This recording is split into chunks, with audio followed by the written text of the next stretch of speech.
말씀을 함께 보도록 하겠습니다. 신명기 23장 1절부터 25절. 여호와의 총회에 들어오지 못할 자가 어떤 사람인가. 23장 21절 말씀을 여러분과 제가 함께 합독하겠습니다. 내 하나님 여호와께 서원하거든 갚기를 더디하지 말라. 내 하나님 여호와께서 반드시 그것을 내게 요구하시리니 더디면 그것이 내게 죄가 될 것이라. 아멘. 우리가 서원하면요 반드시 갚아야 된다. 하나님께서 그 서운한 것을 우리에게 요구하시는데 그 서운한 것을 우리가 갚지 않으면 그것이 죄가 된다. 그 말씀을 함께 보았습니다. 23장은 여호와의 총회에 들어가지 못할 자에 대해서 말씀하고 있습니다. 근데 23장 전체를 보면 주제는 여호와의 총회에 들어가지 못할 자라고 말씀을 드렸지만 사실상 이스라엘 백성들의 사회생활에 관한 법입니다.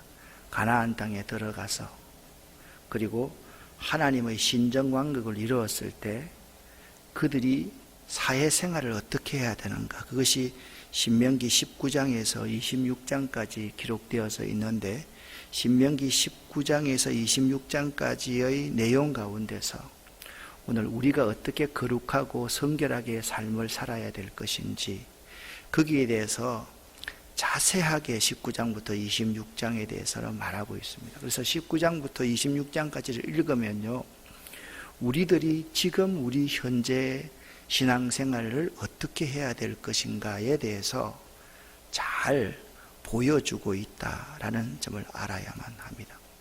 오늘 읽었던 23장에서는요 하나님이 택한 선민으로서 하지 말아야 될 금지 규정들의 내용을 다루고 있습니다. 그러니까 선민은 이렇게 살아야 된다는 거예요. 그런데 선민으로서 하지 말아야 될 규정의 내용들이 있습니다. 그런 규정들을 한번 살펴보도록 하겠습니다. 오늘 1절부터 8절까지의 내용은요 여호와의 총회에 들어오지 못할 자들이 있다. 그러면 여호와의 총회에 들어오지 못할 자가 어떤 자들인가? 자격 비달 조건에는 세 가지가 있습니다. 첫 번째는 신체적 조건이 있고요. 두 번째는 윤리와 도덕적인 조건이 있고요. 세 번째는 역사적인 조건이 있다라는 점을 알아야 됩니다. 첫 번째는 뭐라고요? 신체적인 조건이 있고, 두 번째는 윤리, 도덕적인 조건이 있고, 세 번째는 역사적인 조건이 있다. 그러니까 이런 신체적인 조건을 가진 사람은 여호와의 총회에 들어오지 못한다. 이런 윤리와 도덕적인 기준이 되지 못하는 사람은 여호와의 총회에 들어오지 못한다. 그리고 역사적으로 이런 민족들은 여호와의 총회에 들어오지 못한다. 그렇게 분명하게 말씀하고 있습니다. 그래서 성경은요 우리 믿는 사람들이 믿지 않는 사람들과 멍에를 매는 것에 대해서 매우 경계하고 있다라는 사실을 알아야 됩니다. 그러면 오늘 제목이 여호와의 총회에 들어오지 못할 자라고 했는데 여호와의 총회라는 것이 도대체 뭔지를 여러분 알아야 되지 않겠습니까? 여호와의 총회를 그냥 쉽게 말하면 그냥 우리 예배다 이렇게 쉽게 해석해서는 안 됩니다. 여호와의 총회란 이런 의미를 가지고 있습니다. 하얀 부분 세 줄을 함께 읽어보겠습니다. 이스라엘에서 시행되는 크고 작은 모든 공적인 집회를 가리킵니다. 즉 신정국가에서 시행되는 공적인 사회활동이라고 할 수 있습니다. 따라서 모든 종교적 행사에 참여할 수가 없게 되는 것입니다. 아멘. 그러니까 이스라엘 백성들은 신이 하나님이 그 백성을 통치하고 다스리는 조직입니다. 그래서 이스라엘의 나라는 신정국가입니다. 그러니까 민이 주인이 아니고 하나님이 주가 되시는 국가가 이스라엘 백성이라는 겁니다. 그래서 이 하나님이 관여하고 있는 모든 사역들에 참여할 수 없는 사람, 그러한 사람을 말하고 있는데, 이스라엘의 총회라는 것은 뭐냐면 신정국가에서 행해지는 모든 공적 사회활동을 말한다라는 점을 알아야만 됩니다. 그러면 여호와의 총회에 들어오지 못할 자, 첫 번째 신체적인 조건이라 그랬는데, 그런 사람이 어떤 사람인가? 1절 말씀을 함께 읽어보겠습니다. 고환이 상한 자나 음경이 잘린 자는 여호와의 총회에 들어오지 못하리라. 아멘. 이는 이런 걸 자녀들을 낳아서 정상적인 가정을 꾸릴 수 없는 자라고 그렇게 말을 할 수가 있습니다. 가정이요, 이 사회의 가장 기본적인 단위인데, 만일 정상적인 가정을 꾸밀 수 없다면 정상적인 사회활동도 어렵다고 보았던 것입니다. 그래서 이 가정을 이룰 수 없는 사람, 이 사회의 구성 가운데 가장 소중한 가정을 이룰 수 없는 사람, 그러한 사람은 여호와의 총회에 들어오지 못한다. 또 한 가지, 이 고환이 상한 자나 음병이 잘린 자는 어떤 것인가 하면, 하나님께 드리는 제물에 결함이 없어야 하는 것처럼 예배자도 모든 생활 속에서 온전해야 함을 우리에게 가르쳐주고 있는 것이다 라는 것입니다. 여러분, 이 가정이 참 중요합니다. 이 가정을 올바르게 꾸릴 수 없는 사람, 그러한 사람은 여호와의 총회에 들어오지 못할 자다. 두 번째는 윤리와 도덕적인 조건이라고 말씀드렸지 않습니까? 윤리와 도덕적인 조건은 1절부터 8절 가운데 딱 2절 한 구절에 말씀을 하고 있습니다. 같이 한번 읽어보겠습니다. 사생자는 여호와의 총회에 들어오지 못하리니 10대에 이르기까지도 여호와의 총회에 들어오지 못하리라. 아멘.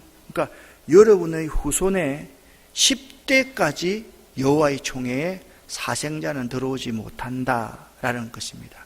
그런데 이 부분을 우리가 자세하게 다루어야만 합니다. 이 사생자라는 히브리어 이 맘체르라는 단어는 뭐냐면 정상적인 결혼 관계에서 태어나지 않는 아이들. 유대 랍비들은요, 이를 이렇게 해석을 했습니다. 간음이나 근친 상간으로 태어난 자식을 가리킨다. 그렇게 분명하게 해석해 놓고 있습니다. 이 말은 이런 건 다릅니다. 이방인과 유대인 사이에서 태어난 자녀들은 결코 사생자라고 부르지 않았습니다. 여러분 알지 않습니까? 유대인은 조건은 뭡니까? 남자가 이방인이고 여인이 유대인이면 유대인입니다.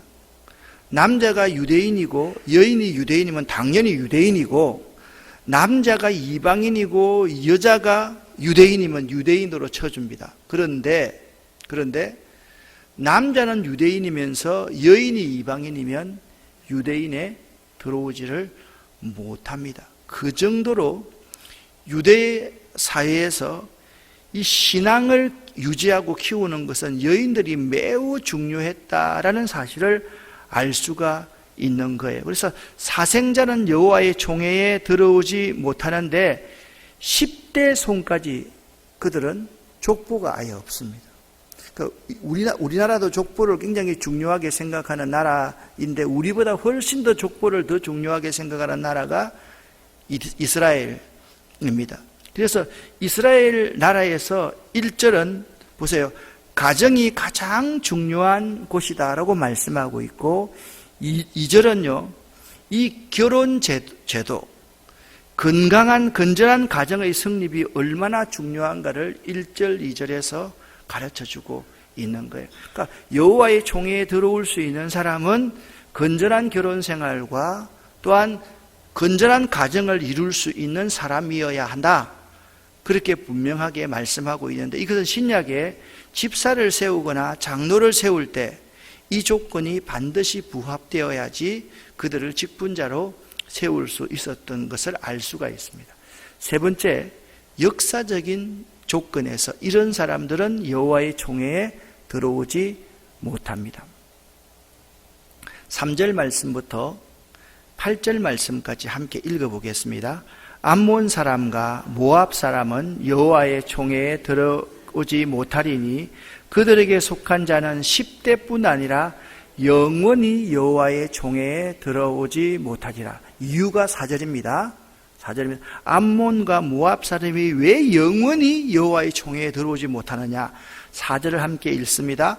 그들은 너희가 애굽에서 나올 때에 떡과 물로 너희를 길에서 영접하지 아니하고 메소포타미아의 브돌 사람 보올의 아들 발람에게 뇌물을 주어 너희를 저주하게 하려 하였으나 내 하나님 여호와께서 너를 사랑하심으로 내 하나님 여호와께서 발람의 말을 듣지 아니하시고 내 하나님 여호와께서 그 저주를 변하여 복이 되게 하셨나니 내 평생에 그들의 평안함과 형통함을 영원히 구하지 말지니라.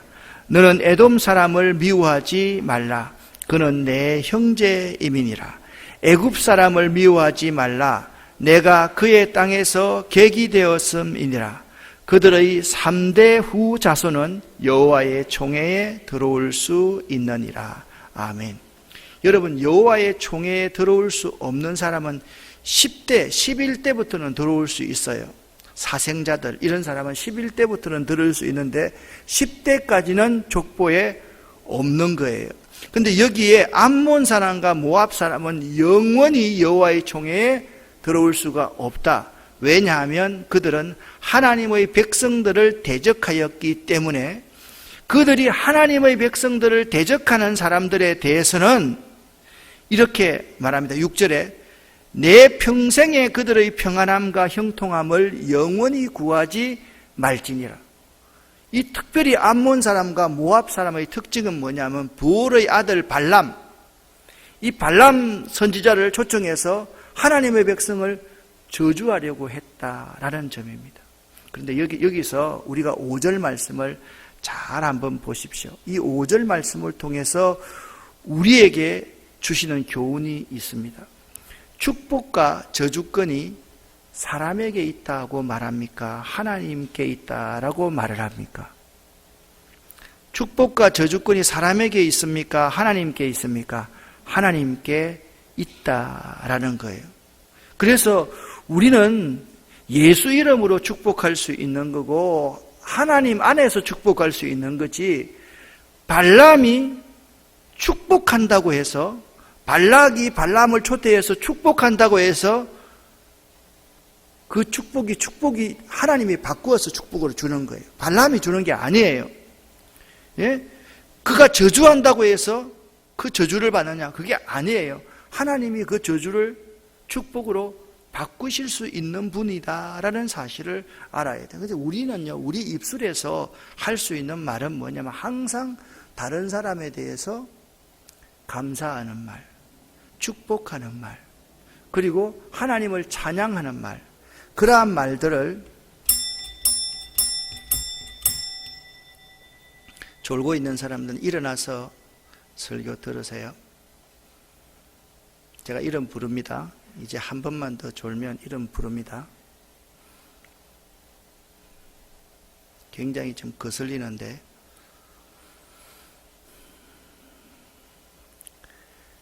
특별히 이게 두 민족에 대해서는 우리가 아량을 가지라고 말을 하고 있습니다. 첫 번째 뭐냐면 에돔 사람입니다. 이 에돔이라는 족속은 이 야곱의 자손들이거든요. 이스라엘의 자손들이거든요. 그래서 여러분들이 그걸 알아야 돼요. 에서의 후손 에돔은 그들이 우리에게 미운 짓을 했다 할지라도 그 사람을 미워하지 말아야 됩니다. 그러니까 우리가 그리스도 안에서 있잖아요. 그리스도인들끼리는 상대가 나에게 아무리 잘못했다고 한들 그 사람을 끝까지 미워해서는 안 된다는 거예요. 특별히 애굽도 미워하지 말라, 그렇게 말씀하고 있습니다. 왜냐하면 애굽 땅에서 그들에 의해서 우리가 죽을 수밖에 없는 압제를 당했지만 죽을 수밖에 없는 우리들 한 사람 한 사람들이 도움을 받은 적이 있었기 때문에 우리가 역사적으로 암몬과 모압 사람들, 그러한 사람들에 대해서 또 에돔 사람과 그리고 애굽 사람에 대해서 구별해서 그들을 대해야 돼. 이 사람들은 영원히 여호와의 총회에 들어오지 못할 사람이지만 이 사람들은 여호와의 총회에 3, 4대 이후에 들어올 수 있다. 그렇게 말씀하고 있습니다. 그 다음에 이제 9절부터 14절 말씀은 하나님의 백성들의 진중을 깨끗하게 하는 규례에 대해서 말씀을 하고 있습니다. 진중정결법이다. 이렇게 여러분 보시면 됩니다. 14절 말씀을 같이 한번 읽는데요. 14절을 먼저 읽고 12절 말씀으로 돌아가서 한번 읽어보면 12절 말씀은요, 우리가 환경운동을 하면서 우리 아주 위생적인 화장실을 만드는 그러한 방법을 우리에게 잘 제시하고 있는 말, 먼저 14절을 읽어보겠습니다. 이는 내 하나님 여호와께서 너를 구원하시고 적군을 내게 넘기시려고 내 진중에 행하심이라. 그러므로 내 진영을 거룩히 하라. 그리하면 내게서 불결한 것을 보시지 않으므로 너를 떠나지 아니하시리라. 아멘. 자, 12절에 이런 말씀이 있습니다. 내 진영 밖에 변소를 마련하고 거리로 나가서 내 기구에 삽을 더하여 밖으로 나가서 대변을 볼 때에 그것으로 땅을 팔 것이요 몸을 돌려 그 배설물을 덮어라. 그렇게 말씀하고 있습니다. 이 18세기 말까지만 해도 유럽에서는요, 위생에 관한 규정은 대도시조차도 도무지 원시적이었습니다. 제가 한 15년, 20년 전이었던 것 같습니다. 베트남을 그때 방문을 했는데 가이드가 저한테 이런 말을 하는 거예요. 목사님, 그냥 여기서는 무조건 쓰레기를 버리라는 거예요. 쓰레기 버리면 안 되잖아. 그랬더니 하는 말이, 쓰레기를 버려야지 쓰레기를 줍는 사람이 있다는 거예요. 그 사람도 먹고 살아야 되기 때문에 쓰레기를 버려야 된다라는 거예요. 또 한 번은요, 중국의 황산에 갔는데 하늘 아래 명산, 황산 있잖아요. 근데 황산을 내가 2번을 갔는데 황산에 올라가면요, 사람이 인력거가 아니고 어깨에다가 대나무로 해가지고 딱 사람 타는 걸 해가지고 그 아주 빼빼한 사람들이 무거운 나 같은 사람을 태워가지고 산 위에까지 올라가는데 우리나라 사람들은 있잖아요, 그걸 못 하겠다는 거예요. 아니, 어떻게 이렇게 무거운 사람이 저 사람 2사람이 어깨에 메고 가는 저걸 인력거 같은 걸 탈 수 있느냐는 거지. 그런데 그 가이드가 그러면 여러분들이 무겁다고 안 타주면 저 사람들 밥 먹고 살 수 있겠어요? 우리는 자꾸 우리 입장에서만 자꾸 생각하는 거예요. 우리 입장에서만. 우리 입장에서 생각하면 어떻게 생각해요? 우리 편리하게만 잘 생각한다는 거예요.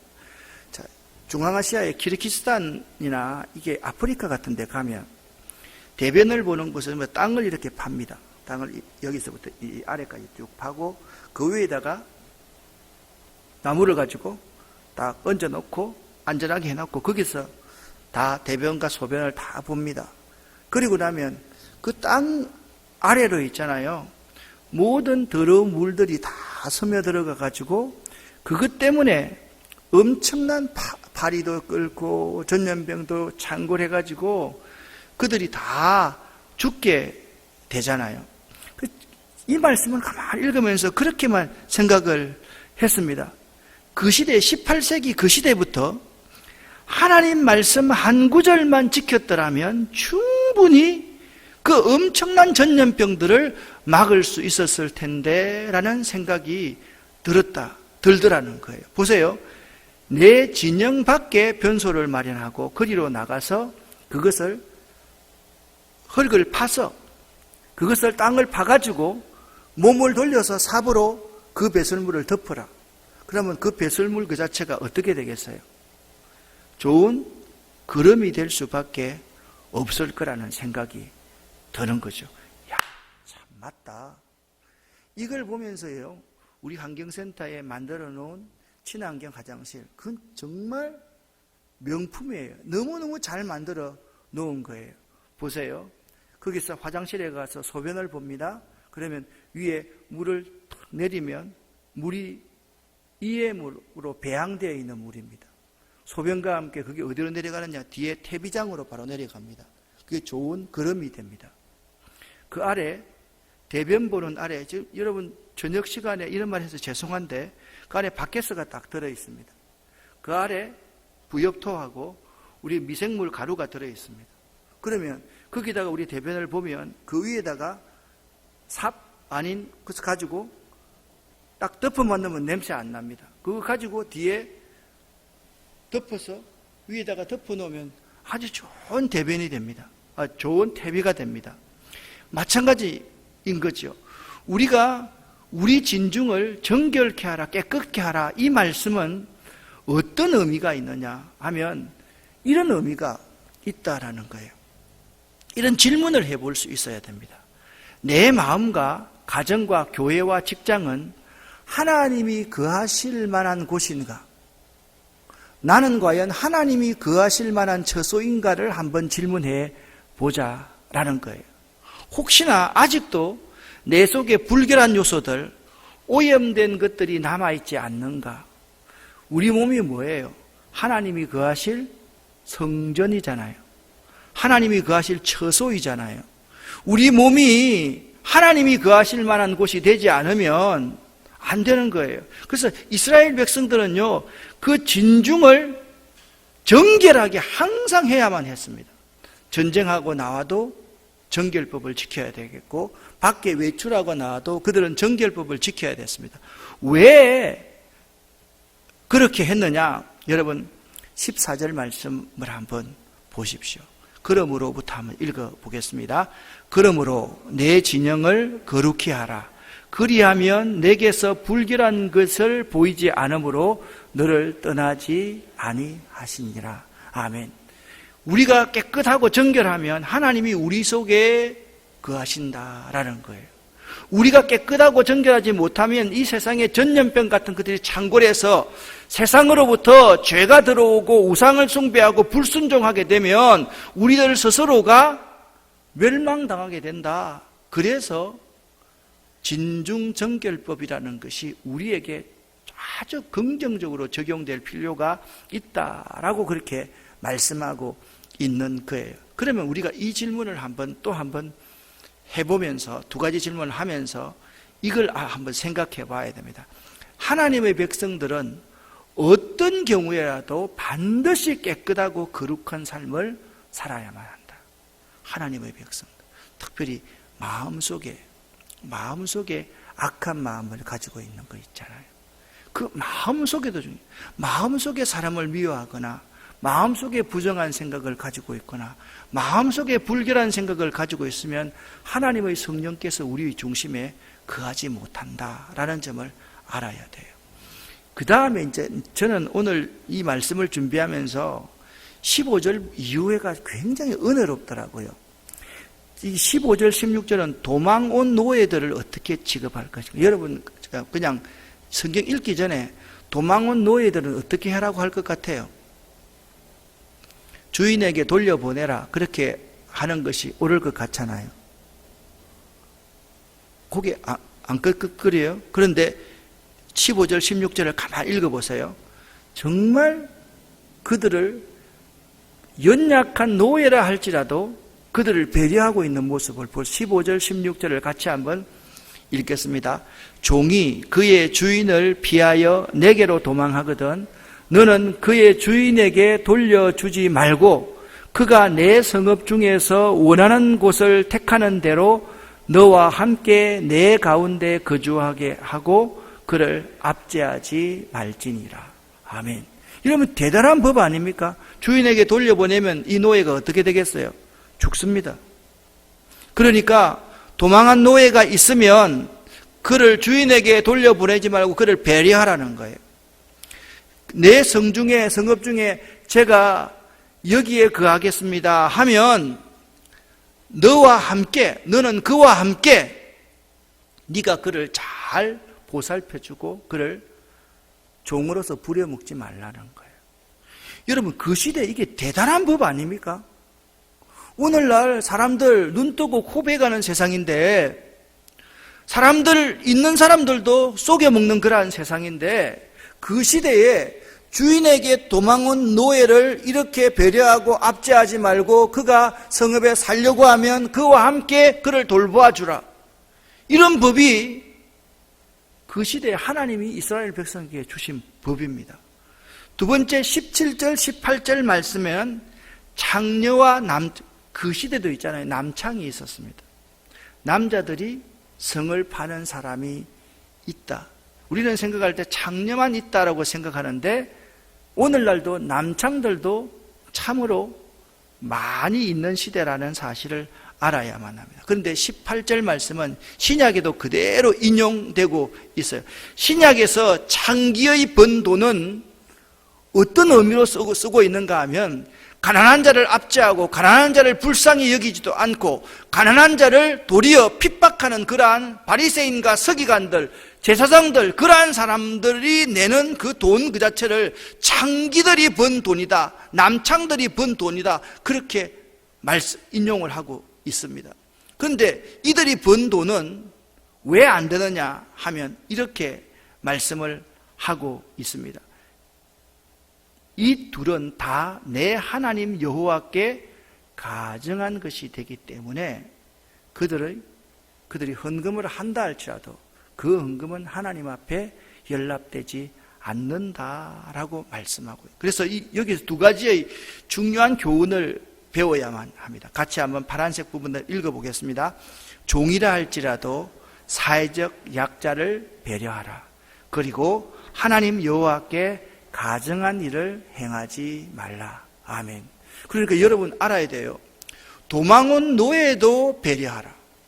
종이라 할지라도 사회적 약자를 배려하라. 그런데 하나님 앞에 가증하고 죄가 될 만한 일이면 일체 금하라. 그것이 하나님께서 하나님의 백성들에게 요구하시는 명령이다라는 사실을 알아야만 됩니다. 그 다음에 제가 옛날에 이제 교회에 이렇게 다닐 때 교회의 종직자들 가운데 고리대금을 하는 사람들을 보았어요. 여러분, 고리대금은 되도록이면 하지 않는 게 좋습니다. 하지 않는 게 옳습니다. 그런데 고리대금을 하는 사람에 대해서, 여기는 이제 지금 고리대금을 의미하는 것은 사실 아닙니다. 옛날 그 시대에는요, 부모가 죽거나 남편이 죽으면 그 가부가 된 아내나 자식들은 부모가 다른 사람의 빚을 지면 당연히 자기 몸으로 그 빚을 갚아야만 됐습니다. 전쟁을 해서 지면 당연히 진 피는 이긴 편에 노예가 되는 그러한 시대였습니다. 그래서 이때의 고리대금은요, 가난한 자들에게 돈을 빌려주는 것, 그래서 가난한 자를 빌려줘가지고 그들을 더욱더 가난하게 만드는 것, 그것이 그 시대의 고리대금업이라는 사실을 알아야만 됩니다. 그래서 오늘 19절 20절 말씀을 함께 읽어보겠습니다.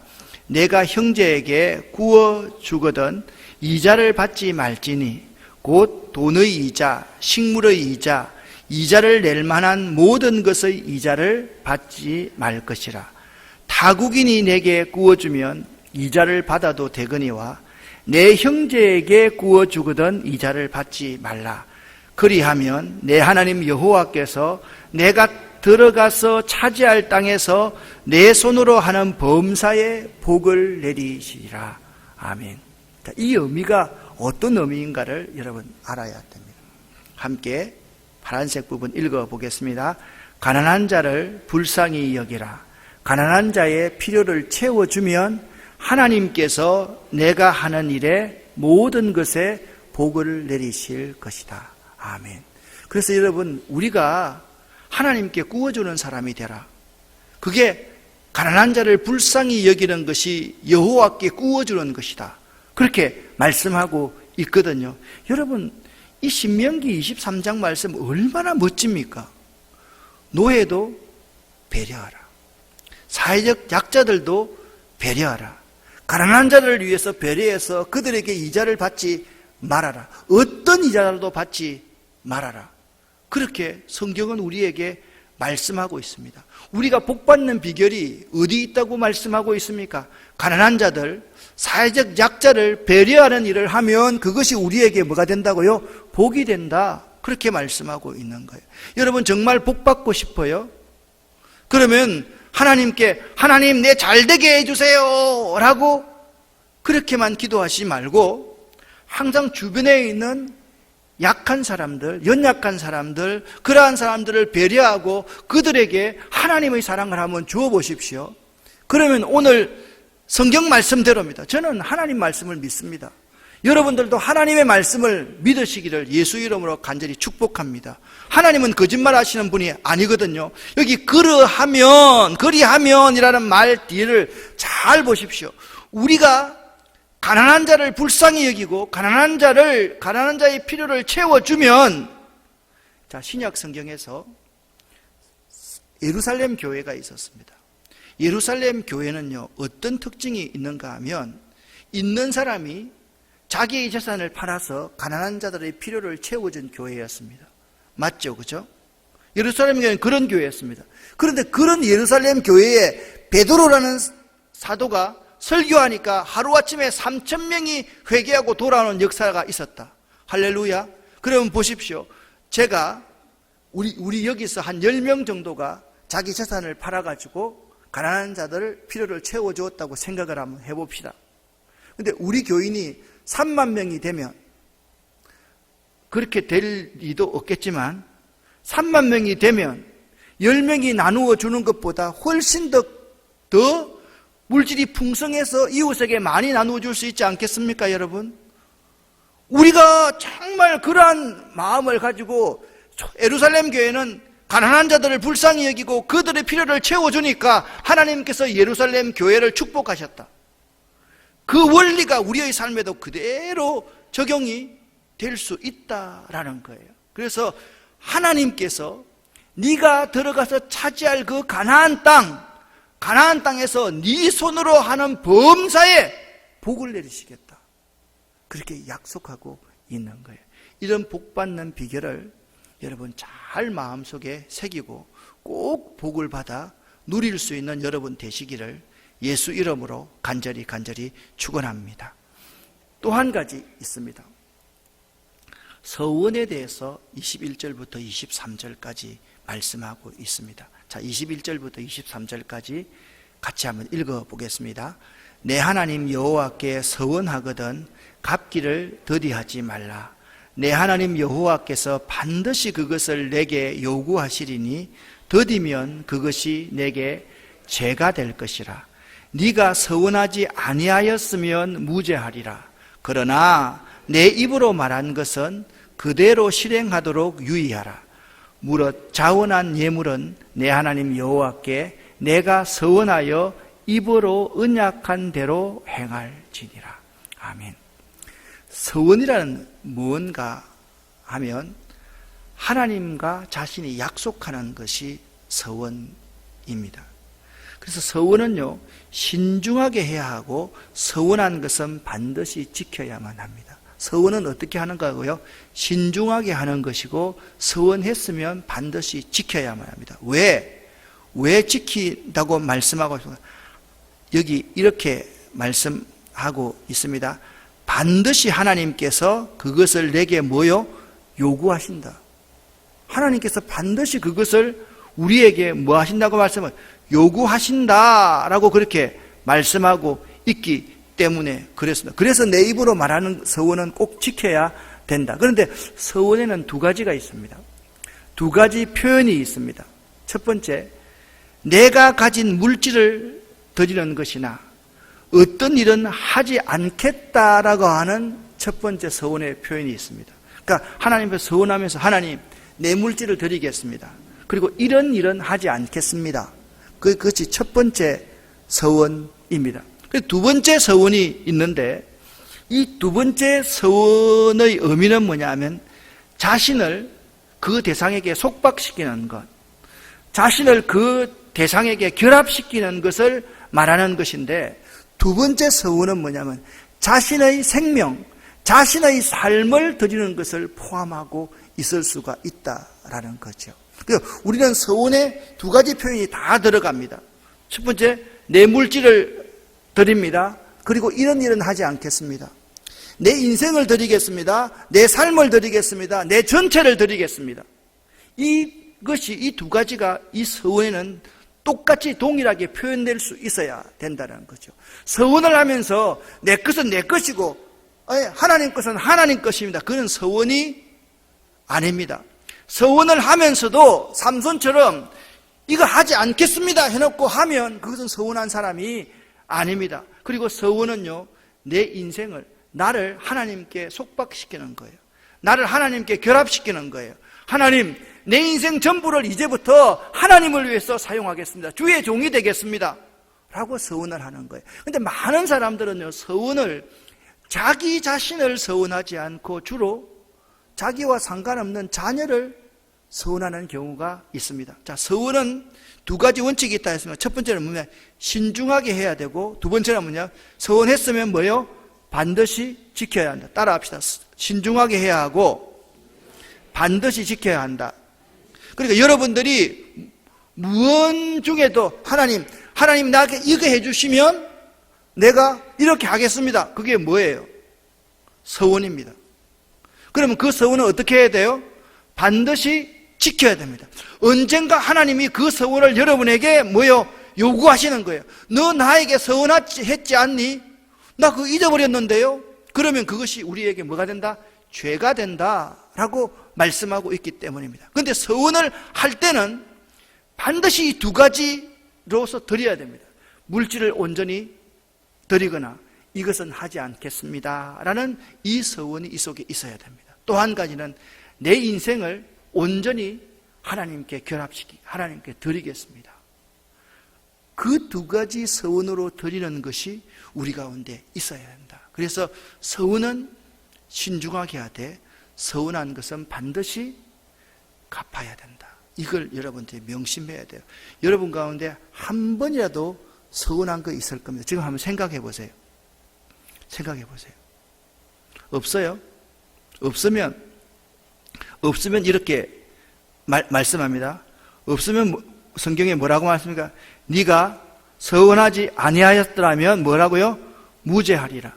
서운하지 아니하면 아무런 문제가 없다라고 말씀을 하고, 내가 서운하지 아니하였으면 아무 문제가 없습니다. 그러나 내 입으로 서원했다면 그대로 실행하도록 뭐 하라요? 유의하라. 자원한 예물은 예물대로 드려야 되고, 하지 말아야 할 것은 하지 말아야 되고, 네 인생을 하나님께 온전히 결박시키고 속박시켜서 그 하나님의 뜻대로 살아가야만 한다. 그렇게 말씀하고 있다라는 거예요. 마지막 한 가지입니다. 저는 마지막 한 가지도 굉장히 멋진 법이더라고요. 자비와 규례에 대해서 말씀하는 부분입니다. 24절, 25절 말씀 함께 읽어보겠습니다. 내 이웃의 포도원에 들어갈 때에는 마음대로 그 포도를 배불리 먹어도 되느니라. 그러나 그릇에 담지는 말 것이요, 내 이웃의 곡식밭에 들어갈 때에는 내가 손으로 그 이삭을 따도 되느니라. 그러나 내 이웃의 곡식밭에 낯을 대지는 말지니라. 아멘. 이 의미는요, 당장 양식이 없어서 굶어 죽을 수밖에 없는 힘들고 어려운 상황에 처한 사람들에 관한 말씀입니다. 하나님께서는 그 사람이 얼마든지 다른 사람의 포도원이나 곡식밭에 들어가서 포도를 따먹거나 곡식 이삭을 따먹어도 괜찮다라고 그렇게 말씀합니다. 오늘날 이 정도 여유 있는 사람이 있겠어요? 오늘날 여러분의 포도원에, 제가 이번에 이제 내려갔는데 저한테는 형님이 있습니다. 큰형님이 계시는데 이 큰형님이 지금까지 혼자 어머니를 모시고 계십니다.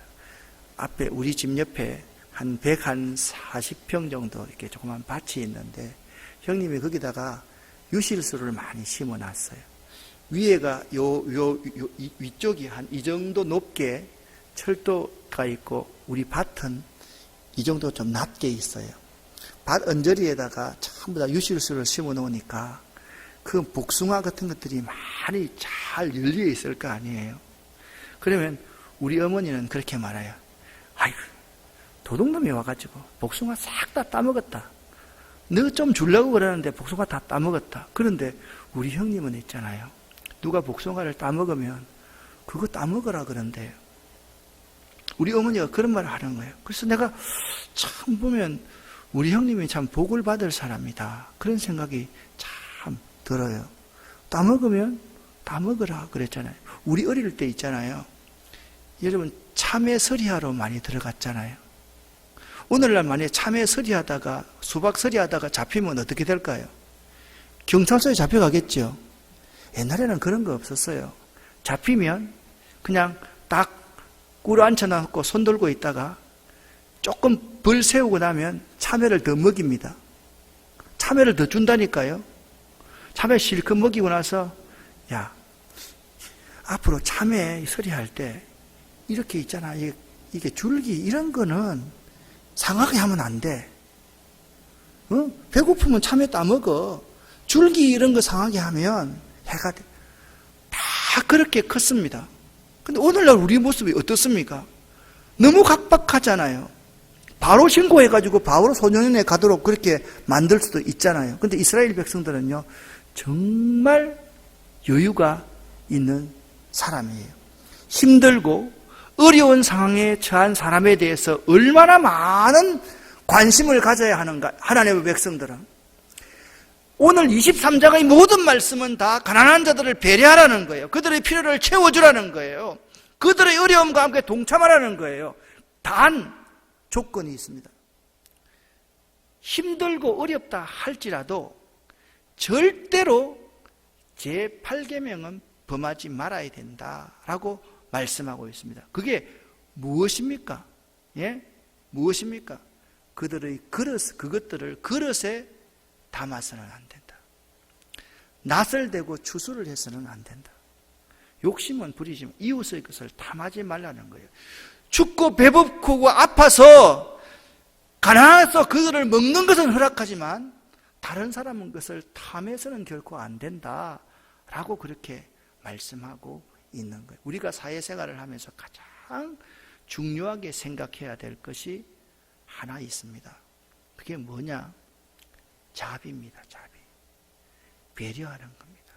이웃을 위해서 배려할 줄 알고 가난한 사람들을 위해서 배려하는 것이 하나님의 백성으로서 첫 번째 가져야 될 덕목임을 우리에게 가르쳐주고 있는 거예요. 여러분과 저에게 배려함이 있습니까? 정말 가난한 사람들에 대한 배려함이 있는가? 사회적 약자에 대한 배려함이 있는지를 좀 여러분 많이 한번 생각해 보면서 살아갔으면 참 좋겠습니다. 또 한 가지, 여러분, 우리 몸이 하나님의 성전이기 때문에 우리 몸을 정결하게 하지 않으면 하나님의 성령께서 우리 가운데 거하시지 아니하신다라는 사실을 꼭 알고 우리 몸을 계속해서 정결케 할 수 있는 여러분 될 수 있기를 예수 이름으로 간절히 축원합니다. 오늘 두 가지 키워드, 배려 그리고 정결함입니다. 기도하겠습니다.